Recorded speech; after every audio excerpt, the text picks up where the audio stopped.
closing costs are an important factor when deciding if it's a good deal to refinance or not. So how much are closing costs? There's no set amount because it can vary greatly depending on some circumstances. Your actual closing costs are broken up into two categories. You have your lender or origination charges, and then you have things called third-party fees. The lender charges are typically what a bank will charge to process your refinance. These could be labeled as origination fees, processing fees, underwriting fees, things like that. The other third-party fees are for other services that are required to close on your refinance. For example, if your refinance requires an appraisal, there will be an appraisal fee. Every refinance will require updated title work, so there will be fees to update the title work, do the closing, record documents, and any other fees related to the legal requirements of closing your refinance. There are other funds that maybe do a closing, but they're not considered closing costs. You have things called prepaid items or escrow items that are collected as part of your closing, which go towards payments of future taxes and insurance bills. With your current mortgage company, you've probably seen an escrow statement. That shows how much money you have saved in your escrow account that the bank is managing for you to go towards paying those future taxes and insurance bills when they're due. When you refinance, a new escrow account is set up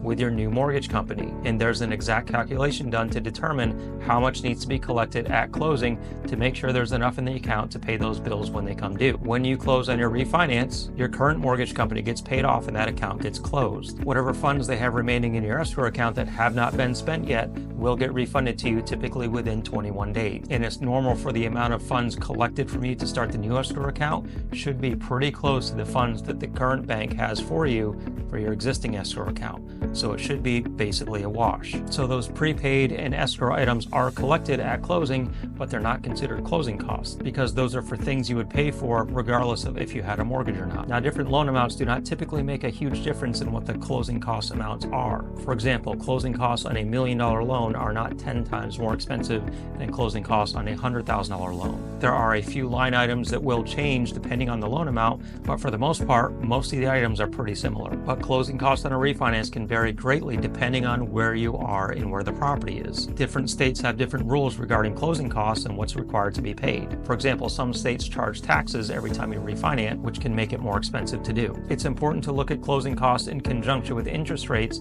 to see if refinancing is a good idea. That really low interest rate might sound really good, but if you look at closing costs and it's going to be several thousands of dollars to close on your refinance, maybe it's not such a great idea. Oftentimes people will zone in on that interest rate that looks really good and not see that the lender is charging several discount points in order to get that really low interest rate. Something else to watch out for is when you refinance, you could potentially roll in all of your closing costs to your loan. If your current loan is, say, $300,000 and closing costs are $5,000 and you have enough equity, you could do a new loan for $305,000 and that would cover all your closing costs so you're not having to come to closing with any money. But some lenders will take advantage of this and charge really high fees and added discount points and then pack it into the loan and tell the consumer, oh, don't worry about it, you're not going to need any money to close. But really what they're doing is adding thousands and thousands of dollars into your loan amount, which might not actually end up being a great deal. I have tools that let me look at different closing cost estimates in different states. So if it's something I want to look at, let me know and we can see what it would look like for your particular scenario.